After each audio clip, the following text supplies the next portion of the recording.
Welcome to Touched and Empowered, a show created to empower individuals to value their lives by hosting think tank discussions that will inspire positive action. Touched and Empowered with Katie and Ace starts now.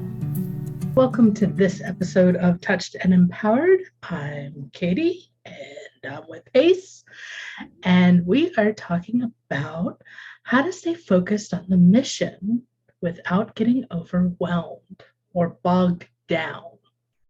Yeah, I think that's really important. I was telling Katie earlier, yesterday, essentially, I was talking to somebody and I actually shared my mission for the very first time, like the mission that I chose to take, to have a fulfilling life. And they kind of freaked out on me. They were like, I can see it in their eyes. They're like, you can't do all of this. Oh my God. I'm like, whoa.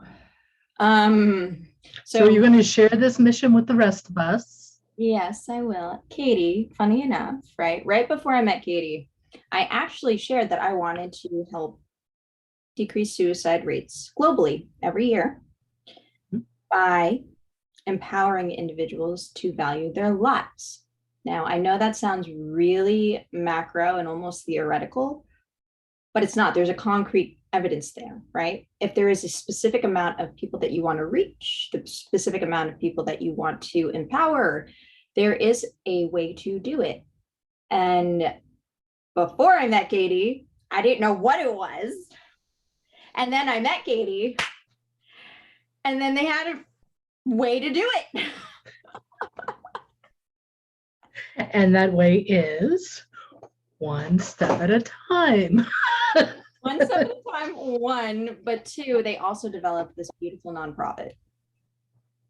We have the Teen Suicide Prevention Society, where our ultimate vision is to put suicide intervention companies out of business, because everyone will have created a buffer between them and a ledge that they don't even know that they're standing next to. Yeah, and what we mean by that is, like, essentially there's from what Katie has continuously told me about, the talk that saves lives, and creating like an ambassadorship within school systems across the United States for teens, right?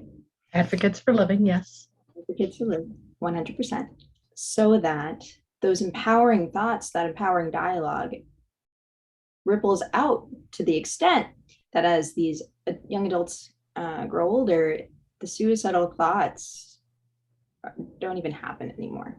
Yeah, the negative thoughts are recognized, acknowledged, processed, and then let go. They're not getting stuck. Exactly.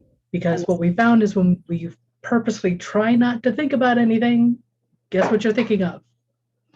You're doubling down on that thought. Exactly. And I shared with Katie how when I was younger, I attempted when I was 8 years old. And it was because I was in such a disempowered state, and that there were so many public health issues that were stressing my family, my life out, the kids at my school. I think in Edison, New Jersey, you can check out the rates, but when it comes to mental health care, the mental health in that town was not, it wasn't A grade, we'll put it that way. I definitely want to say that a lot of my friends in confidence would tell me that they had suicidal thoughts. And when I went to college, even in New York City, it was rare that anyone didn't have those thoughts. So understanding that and just like internally knowing that shouldn't be the case. I think the first time I'm going to interrupt there because we should on ourselves. So I understand what you mean. But what I'm saying shouldn't be the case. I know that you're going to interrupt, and I'm going to let you. Yes, I am. Because the human psyche is naturally negatively biased. It's how we survived as cavemen. Okay. So we can't prevent the negative thoughts because that's what used to protect us. But there aren't saber-toothed tigers around anymore. So we don't need to be in this constant state of fight or flight. Exactly. And I think the amygdala Gotta love the amygdala. Gotta love That the controls amygdala. that. I was constantly in that state because I didn't feel safe as a child. And as I got older, and it gets really tiring after a while. Oh, yes, it does. Yeah. So in essence, as I was understanding this, it actually brought me to this understanding of there's a different way to live than constantly feeling like you want to give up. What was it for you? It was this Buddhist book, not the current Buddhism that I practice, but a Buddhist book. It was not the pursuit of happiness, the pursuit of, was it? That's a movie. The Art of Happiness. And in the book, I remember one of the chapters, I believe somebody was interviewing the Dalai Lama, and he was just like, so what do you think about these cases of suicide? I'm paraphrasing, of course. And the Dalai Lama was like, what? That exists? I was like, that exists? That doesn't exist in your world? What? How do we create that? How do we create that world? What in the world? Like, and once I understood that was possible, I was like, okay, how do I make this possible for not just myself, but everyone around me? So I like deep dove into so much, just knowing that could be possible to manifest. I remember just like listening to TED Talks just to get a better understanding of my own psyche. I remember fortifying my own mental stability on my own so that I could just get through anything and move. And then it wasn't until maybe 6 years ago that I was able to marry that with a faith, which was fantastic. Mm-hmm. On one standpoint, finding a faith that works for you is one of the most beautiful things in the entire world. Yeah, 100%. And that can help you from feeling overwhelmed. Yes, that can. A lot. I was telling Katie also, when we created this, when I figured this out and I actually shared this on a networking event where I met Katie, that's when like my wheels continued to turn, because I also knew that, if we empower the youth, great, awesome. Not if, when we empower the youth, that's happening. Right. No matter what, that's going to happen. That is happening, yes. It's happening as we speak. There are other public health issues that are contributing to suicidal cases, right? It's not just one public health issue, it's many. So for instance, homelessness initiatives, being able to re-empower people away from their addictions before they even go into homelessness. Now, I say that because I actually worked with a Rand fellow, and we found the research and understanding why so many people fall, like literally just fall and continue to fall into this depression that can lead into homelessness and a lack of care for your life. And it usually comes from some type of desire to escape, some type of addiction, and of course, trauma. Which those play a factor in many different sections of mental health on a whole. Now, I will admit, some mental health has absolutely nothing to do with anything external. It's 100% internal in our brains. That could be chemical, yes. But there's also some mental health symptoms that we have that are symptoms of what's going on externally in our world. 100%. And there's like, life it's not completely simple. It's not. If it was simple, it would be boring. Yeah, it wouldn't be as much fun. Like imagine, all right, I want to do this theoretical thing that I just mentioned to you. Do you think that's going to be simple? Right, the theoretical idea of being able to decrease these rates as they're increasing incrementally faster, especially since the pandemic, right? Yes. Being able to do that comes with a consistency. It doesn't come with just like an overnight fix. And I know a lot of people believe, not that they believe, but we've been conditioned to think that an overnight fix is possible sometimes, or many times. Many times. Many times. And unfortunately, it's part of the whole instant gratification Right. And there are times that it is, I know we've talked about this before, the instant gratification and how, putting it forward, knowing that you do the thing now and you might not get recognized for it later. Right. It's funny because that is something that I didn't do as much, I think, Katie. Maybe there was a point that I did, don't get me wrong. Like, yay, I did when we're kids, we get rewarded for doing something cool by our parents. Right. And normally it was like on report card day, you bring your report card home showing that you had good grades and you got to go out to dinner, or you got money, or you got whatever. And that was something that I felt was fleeting for me as a child. And like in middle school, I'm not saying that like. No, I agree. Because when younger, completely get it. When I got into like middle school and stuff, going out to dinner because I got straight A's, big effing deal. I actually never got straight A's in middle school or high school, to be honest. I wasn't the 100% straight A student. That was my sister Stephanie. But that's what my stepdad did. He would take us to dinner for our A's. And it didn't help that one of the local restaurants gave free food to students who brought report cards with A's on them. That's true. A lot of the local restaurants did do that. It also in New Jersey. Wow. Yeah. And I was like, I always felt bad because my mom was like, well, let's see your report card so we can get the thing at the restaurant. And I was like, because another thing was like, I think when I was younger, my mental state was so different that the waves of just like praise, it actually made me depressed because I knew it would depress me afterwards. Like it would have the high up here, and then it would be, and I honestly, like, that almost broke my heart sometimes. I really didn't like it. I never wanted to enjoy things because of that. Like, I knew the fall would be just as harsh. So you know what I ended up doing when I was younger, and then like as I got older, it just became even stronger. I realized like that's not what I should be finding as fulfillment. What I should be finding as fulfillment is, was I better than the day before? Like, did I brush up on a skill? Did I make a specific mistake the day before, and did I correct it? Like, that felt amazing to me, because when I did, I felt this internal, yay, I did it.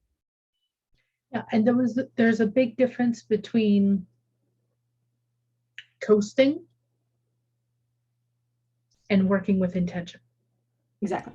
And that was something that I will admit, I coasted through high school.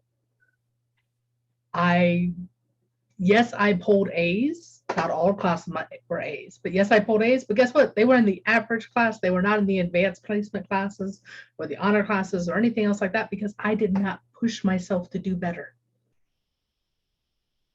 Because I didn't have anything pushing me. I didn't have that dream to chase. My only dream was to get out of the house and away from my stepfather. I understand that. I understand that 100%. That's actually kind of how I felt, except, no, I felt like that all the time. Actually, I wanted to get out of the house. I wanted to get out of the house. I didn't care. Like, I didn't have a sense of like creating my own home until I got older, which is really interesting. Because I associated home with just this intensity that I didn't like being in. And don't get me wrong, I've shared this before. Tough times, folks. Tough times for everyone. But what that does is that helps fuel the mission that we're on now.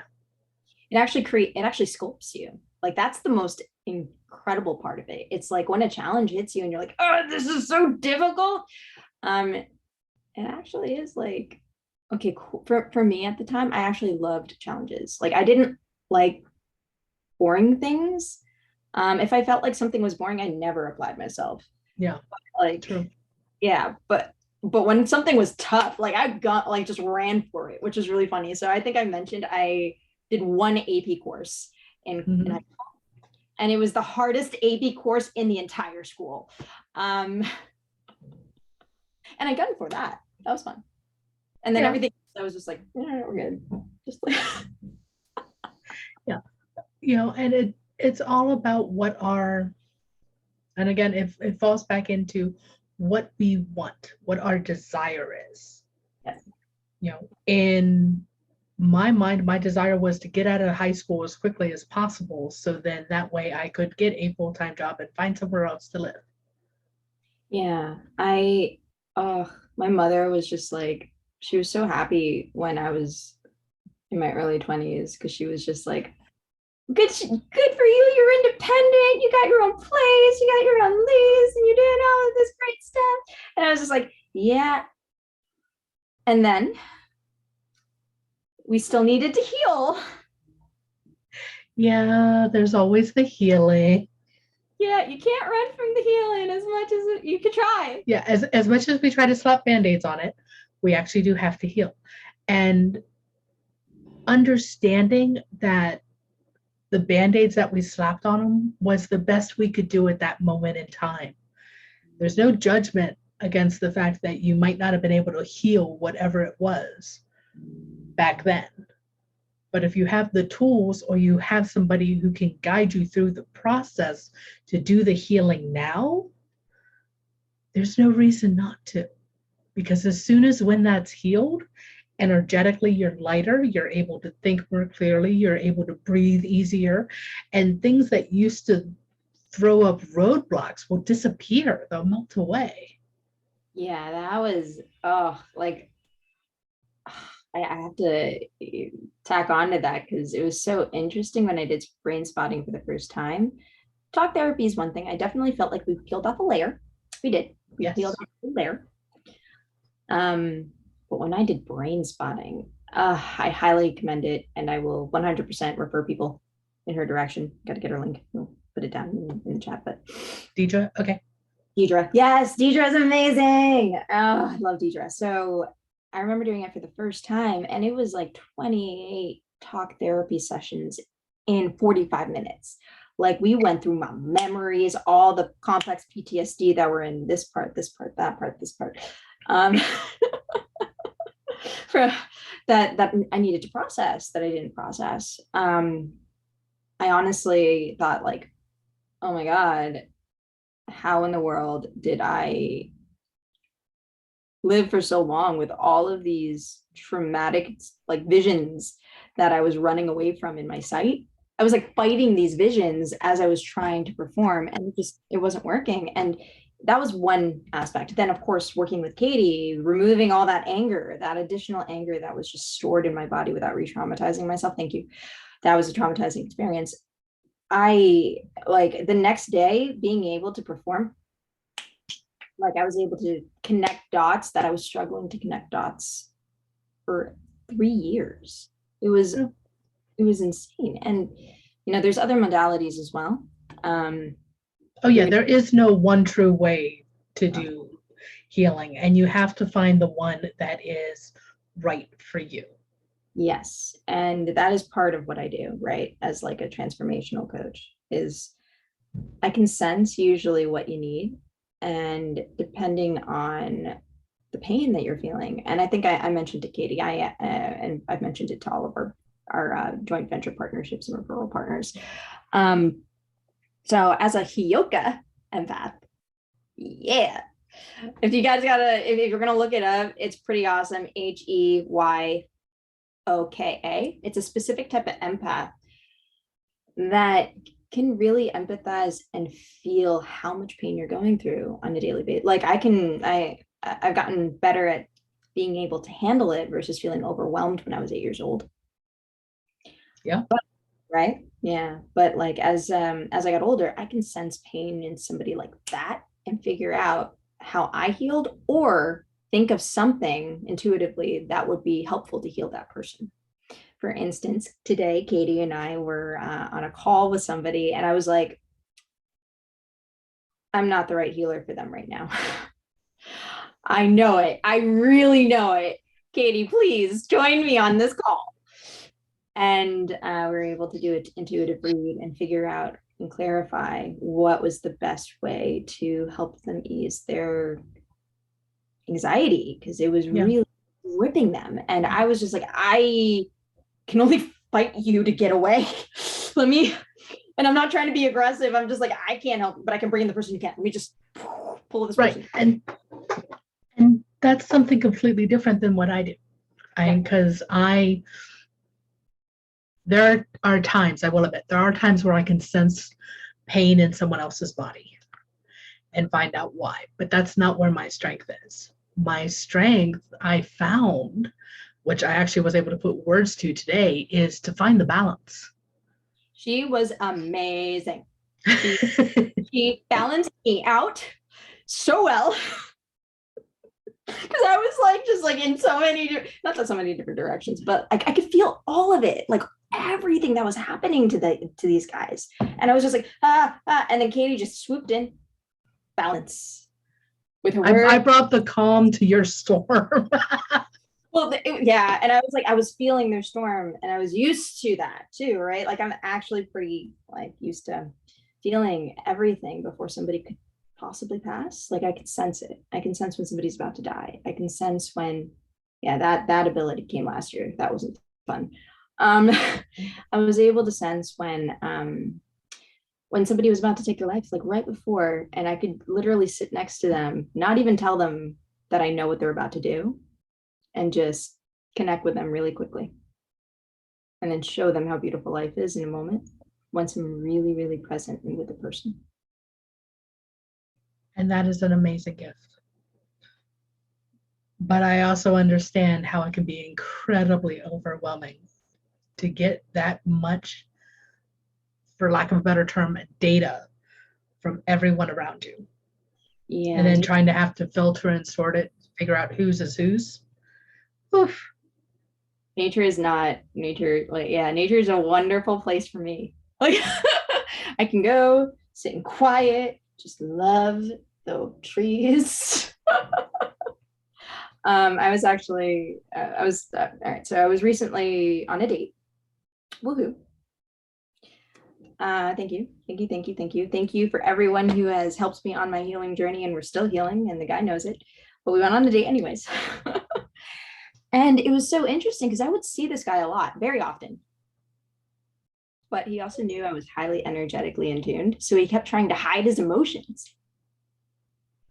And I would see this guy almost every day at one point, and then almost every week at another point. And we were always with a crowd of people, and I had no idea that it was his feelings. I just remember feeling them pop up one day and go, just like soothing beauty and just like very centered. And I went, what is that? Whose is that? And then it would go away. And I'm like, what?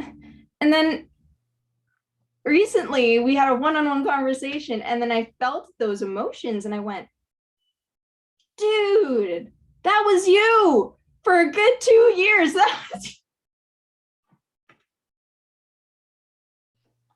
Then he finally admitted that those were his emotions. And I think that is actually one of the most wonderful things. What will overwhelm people is holding in your emotions. Yes. I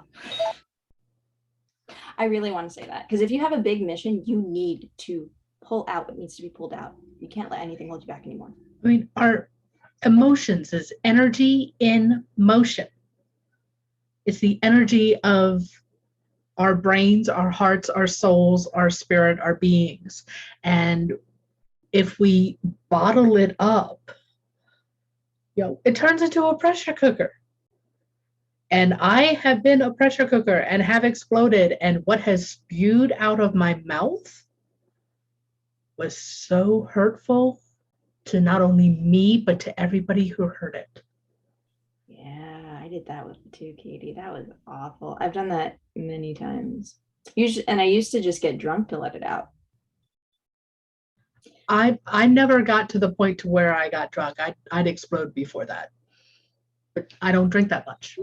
I don't drink anymore because of that. Actually, like I drink mocktails and maybe tequila, just because tequila doesn't depress you. No, tequila does other things. It does quite opposite, honeys. Don't take more than 2 shots, in my opinion, if it's on a good day.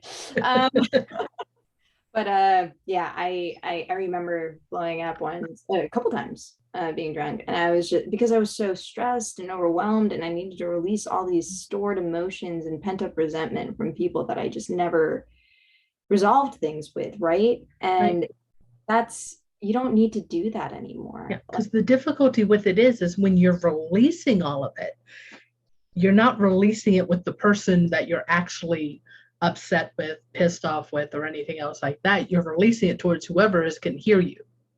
Mm-hmm. And there are relationships that just don't recover from that sometimes. Oh no, and honestly, were they a relationship to begin with? If you were hiding everything, were you really in a relationship? Well, I was referring more towards having something happen, like at work, for example, and just bottle up, and then come home and spew it and yell and scream and blame my husband for everything under the sun.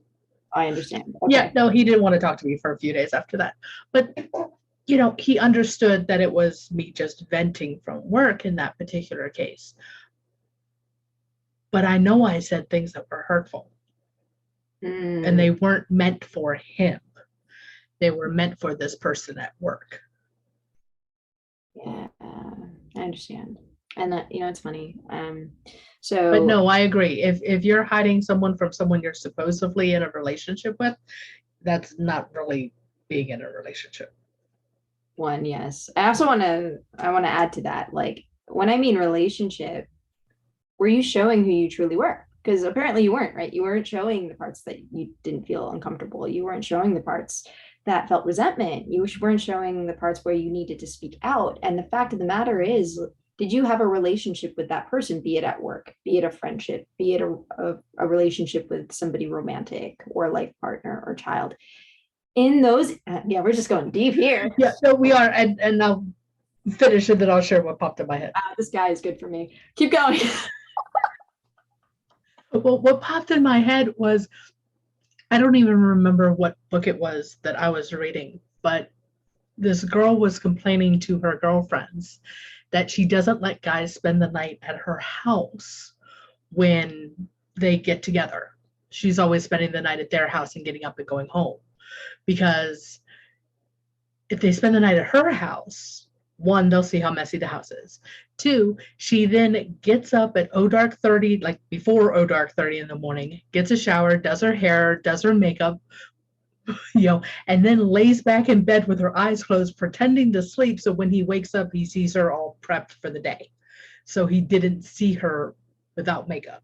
He didn't see her with her hair mussed. He didn't see, and I'm like, that is just too much work to put that kind of I'm sorry, but if we are going to be that intimate, you're going to see me the way I am first thing in the morning. You're going to see what I look like before I have my coffee. And you're either going to like it or you're going to hate it. Yes. That's all I can say. Yes. I understand the insecurities because I had them. Mm-hmm. I remember waking up and brushing my teeth and getting back into bed before the alarm clock went off when I was first married. So then that way, when Brian kissed me, I didn't have morning breath. Thank you for joining us. We hope that the discussion today will inspire you to take positive action in your life. Until next week, be empowered.